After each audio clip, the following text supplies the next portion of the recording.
Why, as a Western society, do we tend to feel that intellect is more important in dealing with situations on a day-to-day basis rather than feeling?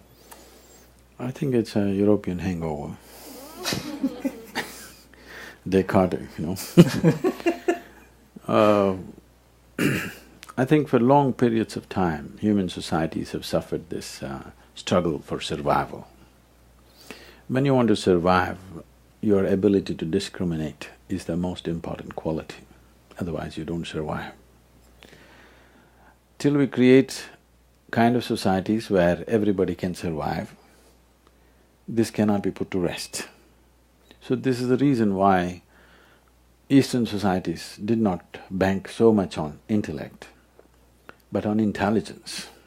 There's a distinct difference because probably in English language, there is no words to describe different aspects of one's intelligence.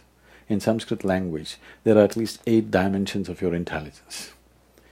So intellect is just one of them. Intellect is very useful for survival process because it gives you discriminatory capability. If you allow your intellect to find out anything, suppose you want to know this flower through your intellect, you will see the only thing you will do is pull it apart and try to know it. Dissection is the way of the intellect. So if you want to know your mother, please don't dissect, okay? That's not the way life happens. If you want to know life in its entirety, you need other dimensions of intelligence. Because intellect has given ability to survive and a certain sense of dominance over others, we have become devotees of intellect. Intellect is a wonderful thing, no question about that. But you need to understand, human intellect functions only from the limited data that it has gathered. It cannot explore anything entirely new. You can only project from what you know to another dimension, and you can never project into an unknown dimension through what you know.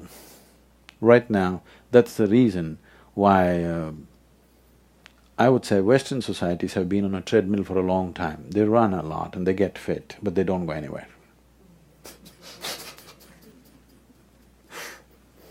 Fitness happens, of course.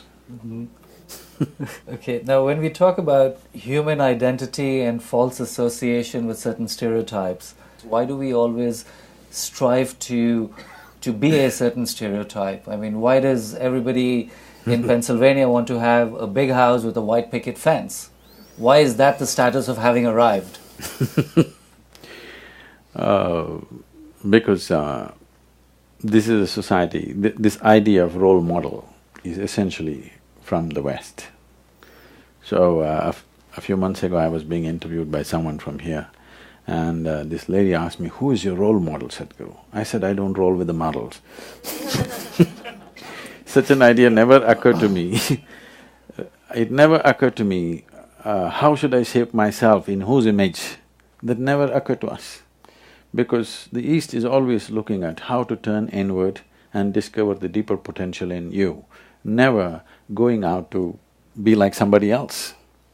This is something which is there in the natural ethos of India, that you cannot be somebody else. You can never ever be someone else, you can only be yourself. And how to make this yourself into your full potential, full-blown growth is all.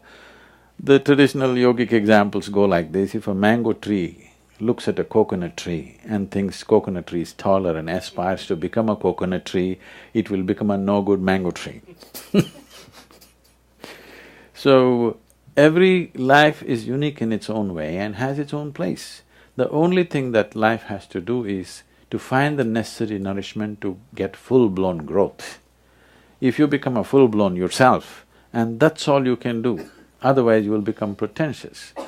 So the problem is, once you go by your intellect, these two things are very connected. Once you go by your intellect, you will have a whole lot of information but you don't know anything. This is modern education. You have a whole lot of information with you, everybody is rattling out what… In a dinner party you can see people saying exact distance between planet Earth and planet Mars and everything, but what relevance is it? It is just that you can gather information like this. When you have information, you have a false sense of feeling that you know everything, but you know nothing. It may help you in the financial market to have information, but with life, what is needed is not information, what is needed is profoundness of purchase that you have into life. You need traction into life, experiencing life. You cannot know it. If you read a book and you think you know life, or you figure out something in your head and you think you know it, no. You have to experience it. The profoundness of your experience is what makes this life. So if you go by the intellect, imitation is a natural process, and that's how the role models come. Can I tell you a story? Please. I always seek your permission because the moment I start once upon a time, a lot of people think it's bedtime, you know. That's the only time somebody told them a story. So this happened in early 20th century. In 1910, there was a man whose name was Topiwala. Topiwala means a hat seller, you know, people's second names indicate their trade sometimes.